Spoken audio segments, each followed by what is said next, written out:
And this article reads: an Indiana court ruled that Jews have a religious liberty right to abortion.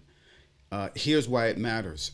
And it goes on to detail. It says the ruling presents a persuasive case for other states' courts to follow, potentially opening the door for Jews and other similar religious commitments to secure abortions. That could be very problematic for the religious right. So this is from the J Post, Jerusalem Post online, April 12th, 2024, by Michael A. Helfand.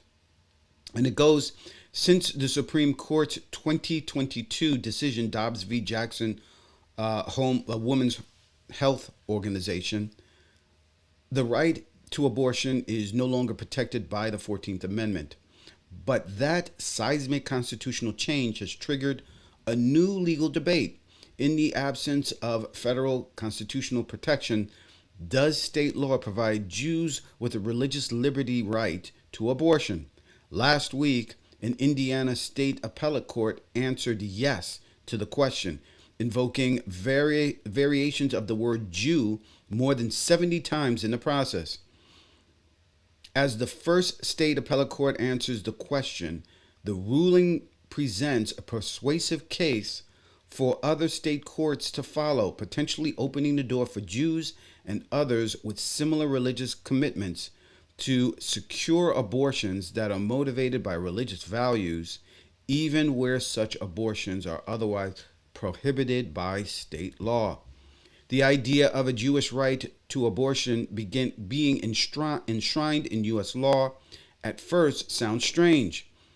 But in the wake of Dobbs, as states have adopted new abortion restrictions, Jews and Jewish organizations have filed suit arguing that those restrictions put them in a bind. Jewish law's approach to abortion is generally understood as much as anything within Jewish law is, quote, generally understood, to place the well being of the mother, including physical and emotional well being, at the center of its analysis. Again, I'm going to repeat that again. Jewish law places the well being of the mother, including physical and emotional well being, at the center of its analysis.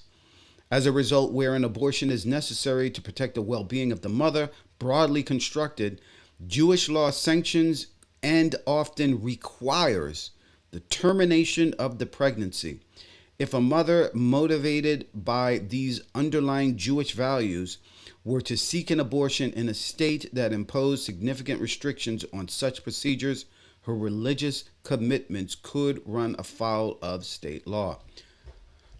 So, what they're saying here is basically Jews have a religious right to an abortion, a part of their religious doctrine, right? So, this is extremely significant, and this is the first court to argue or to hear this on a state level and make a decision. But here's also what is key about this, which is fascinating.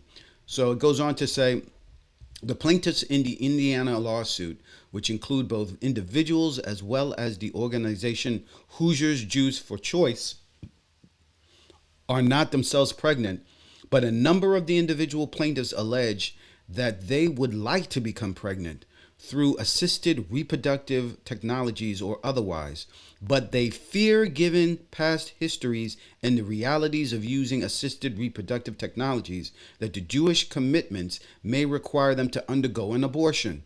And given that Indiana's restrictions might prohibit such actions, they have held off becoming pregnant. So this is what in the sort of, you know, in this space, the legal and political space, calling chill.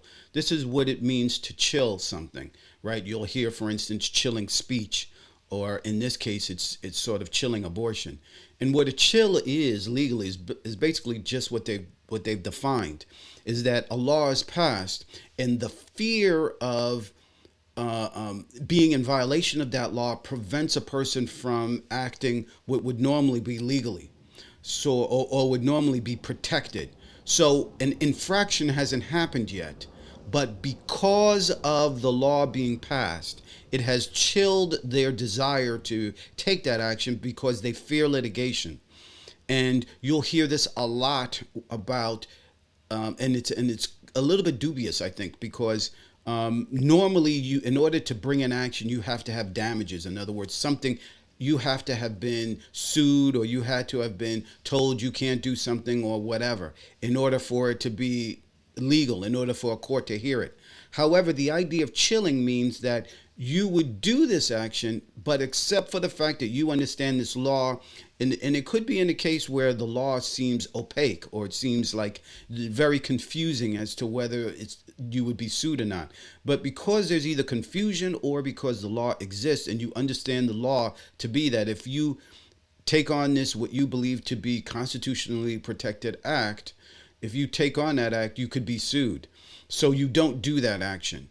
And that is something that has been in the court, and I think right wingers have used that for years to strike down or to attack laws that they don't like, because even before they've actually performed that law, performed that illegal, what would be illegal action.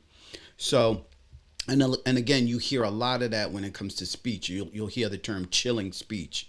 So that to me is the clearest definition of what a chill is. When a law is passed and it's so-called chilled any kind of action, this is the decision, or this is a description of what that looks like. And again, it is this idea that because they have passed this law, that these folks would like to become pregnant, but cannot be, but can't risk, or don't want to risk being sued if they do become pregnant through in vitro fertilization, and then that pregnancy fails and they have to have an abortion. But they believe that if they did, they would then be sued, so they're not even trying. And it's illegal. According, the courts have seen chilling in action, if they deem it to be constitutional, is illegal and would strike down that law before it even takes effect, or before anyone even breaks that law. So, and it ends with an Indiana Court of Appeals found that under such circumstances, the state's religious liberty protections are likely to require proving women in such circumstances with a religious exception from the state's abortion restrictions. The logic of the court's decision is pretty straightforward. Indiana, like over half of the states, have broad religious liberty protections captured in the state's Religious Freedoms Restoration Acts, or RFRA. RFRA, as an initial matter, prohibits the state from substantially burdening religion. Applying this rule, the Indiana court found that the state's abortion restrictions, by prohibiting abortions motivated by Jewish law, and therefore discouraging the plaintiffs from becoming pregnant, imposing a prohibited burden on the religious exercise of the plaintiffs. The state, however, argued that this burden on religion was justified. Indeed, RFRA allows the state to justify imposing a burden if doing so is the only way to achieve some sort of essential government objective, or in legal terms, if the burden is narrowly tailored to achieve a compelling government interest. To make this argument, the state contends that protecting fetal life is a vital government objective, vital enough to overcome religious liberty rights of the plaintiff. The court ultimately rejected this argument. Indiana's abortion restriction, it turns out, has a lot of other exceptions. I just want to point out in this, I'm going to editorialize before I move on, but here you have the state arguing against what these states have been traditionally arguing for. Remember, the abortion, the idea that life begins at conception or begins in the uterus, that person should be considered a full live individual, like an adult or somebody who has been already born, a child, that exists within them, comes from religious belief, right? There's no medical evidence. There's no doctors or whatnot that believe an embryo is equal to a child, an actual born child. But it's because of religion, the religious belief, that is happening, that laws are being passed and the courts are siding with a religious belief that indeed life begins in the womb as soon as conception or very close to it, and that abortions would be illegal because it would be murder of a child. Here, however, the state is arguing that we have a right, as the government, to overcome religious liberty, RIFRA, as it's known. And here, the government is arguing, and this is Indiana is pretty much a red state, is arguing against religious liberty. So here, the conservative have taken the opposite side, normally the side that the liberals would take, in saying that the government interest and the interests of the people overcome a religious belief here. Normally, that is not the side of this argument that they want to take, but because they cannot use the religious liberty aspect of this, they're being attacked from a religious liberty standpoint, they have to take the side that they normally are against. Absolutely fascinating, situation that these conservatives have found themselves in, but the court's not buying it clearly. So this article ends with, so where does this leave us? The decision will presumably be appealed to the Indiana Supreme Court, and it's no doubt possible, either for procedural reasons or otherwise, that the Indiana Supreme Court will reverse the decision. But for now, the fact remains that the first state appellate court to analyze the issue interpreting state religious liberty law to protect the right of Jewish plaintiffs to religiously motivated abortions.